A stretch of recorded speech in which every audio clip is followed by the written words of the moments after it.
Halo semua, saya Valerida Zihni dari Program Studi Manajemen Fakultas Ekonomi dan Bisnis Universitas Negeri Jakarta.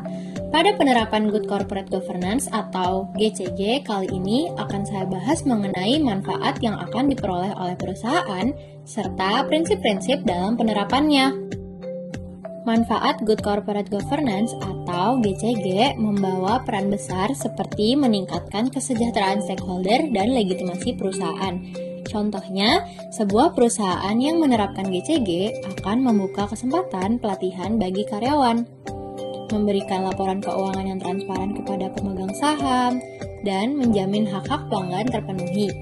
Hal ini membuat perusahaan dipercaya oleh investor karena investasi mereka dikelola dengan efisien dan terbuka. Jadi, GCG bukan hanya strategi pengelolaan, tetapi juga cara untuk menciptakan keberlanjutan perusahaan yang baik dan reputasi yang baik. Dalam menerapkan Good Corporate Governance atau GCG, kita perlu memperhatikan beberapa prinsip. Yang pertama, transparansi atau prinsip transparansi. Berarti perusahaan memberikan informasi yang jelas, akurat, dan mudah diakses. Sebagai contoh, sebuah perusahaan rutin mengunggah laporan keuangan tahunan di situs resmi mereka, sehingga pemegang saham dapat mengevaluasi kinerja perusahaan. Selain itu, perusahaan juga melaporkan kegiatan CSR kepada masyarakat untuk menunjukkan komitmennya terhadap lingkungan. Dengan transparansi ini, perusahaan membangun kepercayaan dan menciptakan hubungan yang terbuka dengan semua pihak terkait. Yang kedua, accountability atau prinsip akuntabilitas menuntut setiap individu dalam perusahaan untuk bertanggung jawab atas tugasnya. Contohnya, seorang manajer yang bertanggung jawab untuk menyampaikan laporan pencapaian kepada direksi dan karyawan yang diwajibkan mengikuti evaluasi kinerja secara rutin. Dengan adanya sistem ini, perusahaan dapat mengidentifikasi masalah lebih awal dan memastikan semua pihak bekerja sesuai perannya masing-masing. Akuntabilitas yang baik menciptakan lingkungan kerja yang terorganisir dan lebih produktif. Yang ketiga, responsibility atau prinsip tanggung jawab. Prinsip ini diwujudkan melalui kepedulian perusahaan terhadap karyawan dan masyarakat.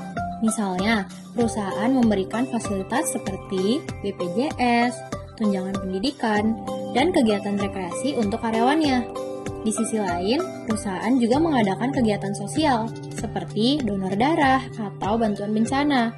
Contoh ini menunjukkan bahwa tanggung jawab tidak hanya menciptakan karyawan yang loyal, tetapi juga meningkatkan citra perusahaan di mata masyarakat. Yang keempat, independensi atau prinsip independensi, yang berarti perusahaan bebas dari tekanan eksternal atau luar dalam mengambil keputusan.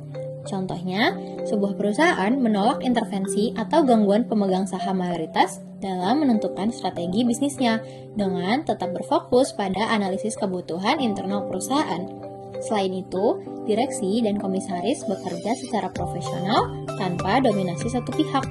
Hal ini memastikan perusahaan menjalankan operasionalnya secara objektif dan sesuai kepentingan dan tujuan bersama.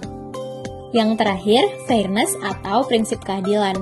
Memberikan kesempatan yang sama bagi semua individu di perusahaan. Contohnya, dalam proses rekrutmen, perusahaan memastikan seleksi berdasarkan kompetensi dan potensi tanpa diskriminasi. Karyawan juga memiliki akses yang sama untuk mendapatkan promosi, seperti seorang staf yang berhasil naik jabatan menjadi supervisor karena kinerjanya yang unggul. Dengan keadilan, perusahaan menciptakan lingkungan kerja yang inklusif dan mendukung potensi setiap individu. Itulah penjelasan mengenai manfaat dan contoh penerapan prinsip Good Corporate Governance atau GCG.